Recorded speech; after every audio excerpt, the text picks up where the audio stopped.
Investment in securities are subject to market risk. Please carry out your due diligence and read all the related documents carefully before investing. Channel को subscribe करना ना भूलें और हमारे ताज़ा video सबसे पहले देखने के लिए बेल आइकन को दबाएं।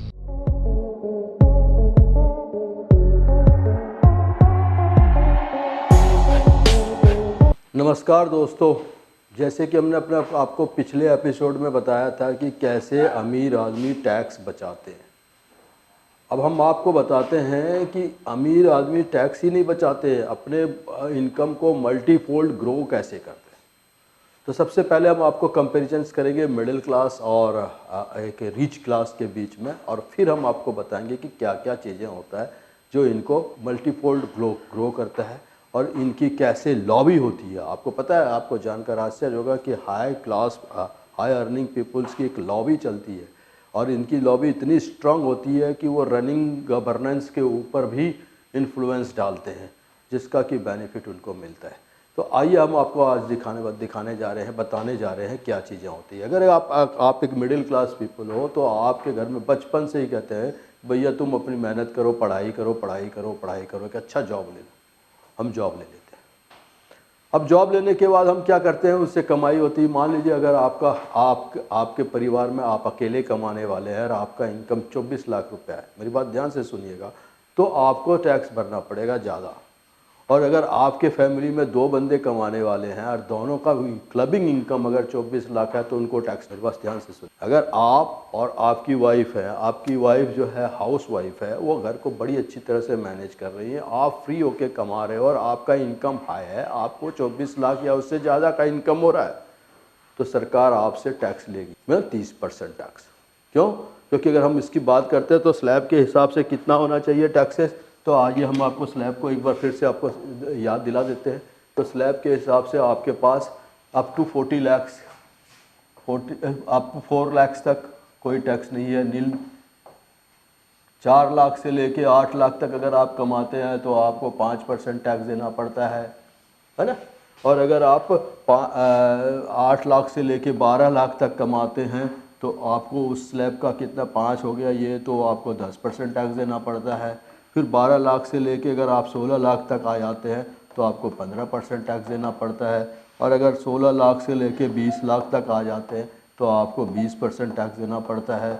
और 20 से ऊपर यानी 24 लाख तक आ जाते हैं तो आपको 25% टैक्स देना पड़ता है। और 24 के ऊपर जाते ही, 24 लाख से ऊपर जाते ही आपका टैक्स रेट 30 हो जाता है और फिर ये बढ़ता जाता है। यानी और आपको पता है एक इंडिविजुअल्स के लिए सरकार ने ऑप्शन दिया 87A में डिडक्शंस लगा दिया जाए, 87A का डिडक्शंस लगा दिया जाए तो आपको 12 लाख तक लीन है। अभी आप तो बहुत खुश हो रहे हैं। नमस्कार दोस्तों, मैं नेहा। अब बच्चों ने 12th के रिजल्ट्स ले लिए हैं, 12th में पास हो गए हैं, बहुत अच्छी परसेंटेज आ गई है, बट अब क्या करें। NIFM के बारे में जैसा आप लोग जानते ही हैं कि NIFM जो है वो बेस्ट इंस्टीट्यूट है जो फाइनेंशियल मार्केट, फाइनेंशियल अकाउंटिंग के कोर्सेज प्रोवाइड करता है, और हम लोग जो स्पेशलाइज्ड हैं वो अपनी प्रैक्टिकल नॉलेज के लिए है। आज मैं जिस कोर्स के बारे में बात करना चाह रही हूँ वो कोर्स है advance diploma in financial accounting, auditing and business taxation. जी हाँ, 12th क्लास में कॉमर्स बैकग्राउंड के स्टूडेंट्स अब क्या करें। अकाउंटिंग सेक्शन में अपना करियर बनाने के लिए आपके पास बहुत सारी अपॉर्चुनिटीज हैं।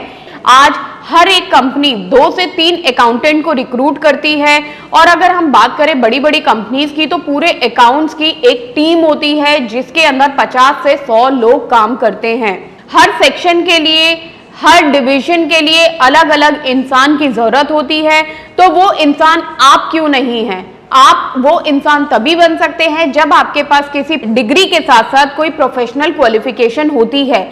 जी हाँ, वो ही प्रोफेशनल क्वालिफिकेशन आपको NIFM से मिलेगी। NIFM से कोर्स करने में आपको डिग्री के साथ जो प्रोफेशनल क्वालिफिकेशन मिलेगी वो सोने पे सुहागे का काम करेगी। इससे ये होगा कि जब भी आप नौकरी के लिए जाते हैं तो कोई भी चीज ऐसी नहीं है जो कि आपको रोक पाएगी। तो दोस्तों, मैं अपने एक कोर्स के बारे में आपको बताना चाहती हूँ। हम लोग के पास यहाँ एक कोर्स है जिस कोर्स का नाम है advance diploma in financial accounting, auditing and business taxation. ये 1 ईयर का कोर्स है जिसके अंदर 9 मंथ्स की आपको ट्रेनिंग दी जाती है प्लस 3 मंथ्स की आपको इंटर्नशिप दिया जाता है जो कि ऑन जॉब ट्रेनिंग होती है। हमारा जो कोर्स है उसके अंदर टोटल 10 मॉड्यूल्स होते हैं जिसमें accounting, GST, tally, ERP 9, companies act, payroll management, ESI and PF and MIS system, ये सारी चीजें आपको उसमें सिखाई जाएंगी। तो दोस्तों फिर इंतजार किस चीज का है, प्लीज नीचे दिए गए नंबरों पर कांटेक्ट कीजिए। हमारे जो एक्सपर्ट्स हैं वो आपको आपकी जरूरत के अनुसार कोर्स गाइड करेंगे। कि 12 लाख तक कमाने वाले को टैक्स नहीं लग रहा। तो अगर मान लीजिए आपका इनकम, फैमिली इनकम जो है 25 लाख है, ठीक है, तो 25 लाख में का आपका क्या है, टैक्स स्लैब तो बदल गया, टैक्स स्लैब बदल गया, 30% पे आ गया।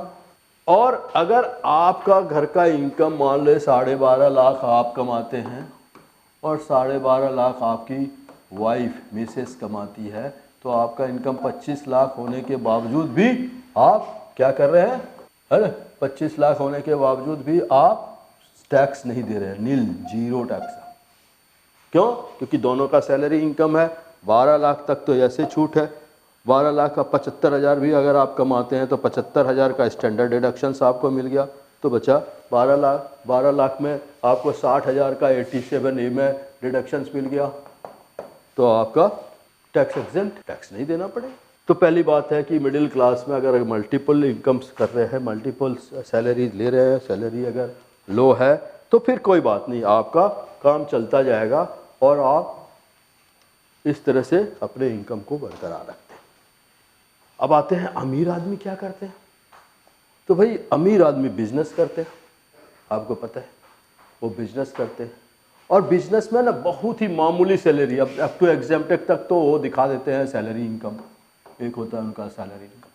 दूसरा क्या होता है, वो शेयर लेते हैं, अपने कंपनी का शेयर। तीसरा है उनको बेनिफिट मिलता है बिजनेस में अनरियलाइज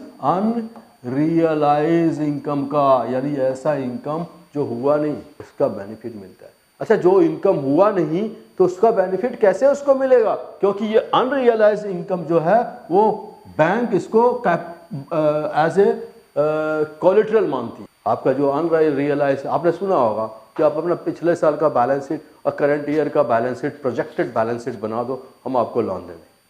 भाई ये अनरियलाइज इनकम को भी एक मॉर्गेज मानते हैं, एक उनको भी वो एक तरह का सिक्योरिटी मानते हैं, उसके अगेंस्ट में उनको लोन दे। अब देखो जो इनकम हुआ नहीं उसके अगेंस्ट में लोन, अगर वो इनकम होगा तो फिर उस पर उल्टा टैक्स, यानी आपका इनकम 12 लाख हो रहा है तो आपको टैक्स देना है।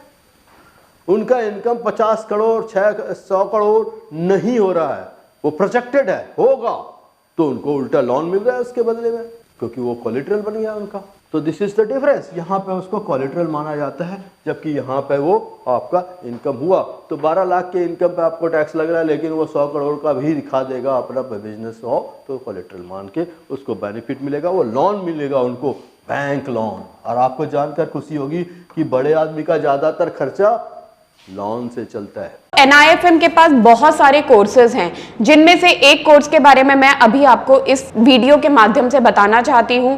कोर्स का नाम है advance level of smart investor. ये जो कोर्स है उन्हीं लोगों के लिए बनाया गया है जो इस मार्केट में काम करना चाहते हैं, इस मार्केट से पैसा कमाना चाहते हैं। क्या क्या चीजें जरूरी होती हैं ट्रेडिंग करने के लिए या इन्वेस्टमेंट करने के लिए, वो सारी चीजें हम लोग अपने इस कोर्स के माध्यम से आपको सिखाते हैं। सबसे पहले इस मार्केट में एंटर करने से पहले हमें बेसिक चीजों की नॉलेज होना बहुत जरूरी है, जैसे कि हमें पता होना चाहिए इक्विटी मार्केट क्या है, हमें पता होना चाहिए फ्यूचर एंड ऑप्शन मार्केट क्या है, कमोडिटी मार्केट क्या है, करेंसी मार्केट क्या है, इंडियन मार्केट्स क्या होती हैं, बाहर की मार्केट्स क्या होती हैं, उनमें किस तरीके से काम होता है, कैसे काम होता है, कैसे चीजों को खरीदना है, कैसे बेचना है। दोस्तों, इन सभी चीजों के लिए हमारा एक ऑल इन वन कोर्स है जिसका नाम है advance level of smart investor. Advance level of smart investor के अंदर हम लोग 70% 70% प्रैक्टिकल ट्रेनिंग देते हैं, आप खुद चीजों को प्रैक्टिकली समझ सकें। NIFM की बहुत सारी ब्रांचेस हैं। हमारे जो ट्रेनर्स हैं वो मार्केट के एक्सपर्ट्स हैं, जिनके पास 15 से 20 साल का एक्सपीरियंस है। वो सारा का सारा एक्सपीरियंस आपको इस कोर्स के माध्यम से वो अपना शेयर करेंगे। जी, एक्स एंड वाई ने अपने वाइफ को ना मर्सिडीज कार गिफ्ट कर दिया बर्थडे में। कहाँ से? उनका कुछ नहीं गया, कोलेट्रल के अगेंस्ट में लोन लिया, दे दिया फ्री ऑफ कॉस्ट। हम तो एक छोटी सी मोबाइल खरीद के गिफ्ट करने जाएंगे तो वो भी आपको खरीद के देना पड़ेगा। That's what we sees. आइए, उसका क्या होता है, उनका अगर कैपिटल गेन है, मैं एक वर्ड करता, कैपिटल गेन है, तो कैपिटल गेन पर डायरेक्ट टैक्स कहाँ लग रहा है उनको? अगर वो शेयर ले रहे हैं, कैपिटल खरीद रहे हैं, बढ़ते जा रहा, खरीदने में तो कोई टैक्स है ही नहीं, सेल करने पर टैक्स है, तो इनकम टैक्स तो डायरेक्टली उनको लग ही नहीं रहा। अब आप समझो मैं क्या कहने जा रहा हूँ। तो उनके कोलेट्रल्स हैं, उनके पास अनरियलाइज्ड गेन है, अनरियलाइज्ड गेन में उनको टैक्स नहीं लगता।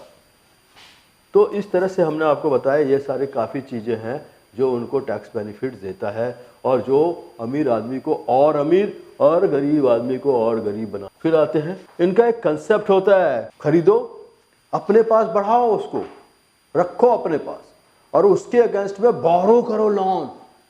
यानी ये शेयर ले लिए, दूसरे कंपनी का शेयर ले लिया, अपने कंपनी का शेयर ले लिया, आपके कंपनी का शेयर ले लिया, वो अपने पास रख लिया। रखने के बाद उनके अगेंस्ट में बैंक को दिखाया, बैंक का कोलेट्रल बढ़ा, बैंक उसको लोन बढ़ाता जा रहा है, हर साल लोन बढ़ता जा रहा है, सारा खर्चा निश्चिंत से उसी लोन से चल रहा है उनका। स्टाफ का खर्चा हो, बिजनेस खर्चे हो, पर्सनल खर्चे हो या लग्जरी एक्सपेंसेस है, सब कुछ उसी से उनके पास से जा रहेगा। तो उनका एक मेजर इनकम होता है लॉन इनकम, जो टैक्स फ्री है। लॉन पे कोई टैक्स नहीं लगता, उल्टा रिबेट मिलेगा। 80C, 80D, 80E income tax के एक्ट में जाके उनको रिबेट मिल जाता है। तो he is getting the income from the lawn. और जब अगर वो मर गया तो उनकी प्रॉपर्टीज क्या क्या होता है, डिवैल्यूएट हो जाता है, और उस केस में ट्रू वैल्यू स्टेप्स जो आते हैं, यहाँ पे भी उनको बहुत सारे रिबेट मिल जाते हैं। तो लगभग ना के बराबर टैक्स वहाँ पे भी। अगर वो कॉर्पोरेट बिजनेस कर रहे हैं तो उनको क्या करना पड़ता है, it goes for the depreciations, अपने खर्चे दिखा सकते हैं, उनको इन्वेस्टमेंट का बेनिफिट मिलेगा और प्रॉफिट री इन्वेस्ट कर देते हैं। तो अगर आप अच्छी तरह से, बहुत सारे और भी ऑप्शंस होते हैं उनके पास, तो यहाँ पे भी वो इसको री इन्वेस्ट कर लेते हैं और उनका इस तरह से उनका इनकम मल्टीफोल्ड बढ़ता चला जाता है। उनके पास टैक्स एडवाइजरी होता है जो उनको बताते हैं कि टैक्स के क्या क्या लूप होल्स है। उनके पास टैक्स एडवाइजर होता है, सीए, लॉयर्स, बड़े बड़े सीए, हाई क्वालिटी के लॉयर्स, सब उनको बताते हैं कि उनको क्या लूप होल्स है जिसकी वजह से वो और टैक्स बचा लेते। अब दोस्तों आप समझ लीजिए, हम छोटी सी कमाई पर टैक्स नहीं बचा पाते, अब वो पूरा का पूरा इनकम डकार जाते हैं। जी हाँ, पूरा का पूरा इनकम डकार जाते हैं दोस्तों। तो ये दोनों में अंतर है। इस सिस्टम्स की वजह से हमारे मिडिल क्लास को पीसा जा रहा है, इसके ऊपर हमारे को कुछ सोचनी चाहिए। Anyway, good day, will have next episode में हम फिर मिलेंगे और आपको बताएंगे और भी बहुत सारी चीज़ें जो आपको बेनिफिट देगा, खास करके अगर आप ट्रेडिंग कर रहे हैं या बिजनेस कर रहे हैं। Thank you being with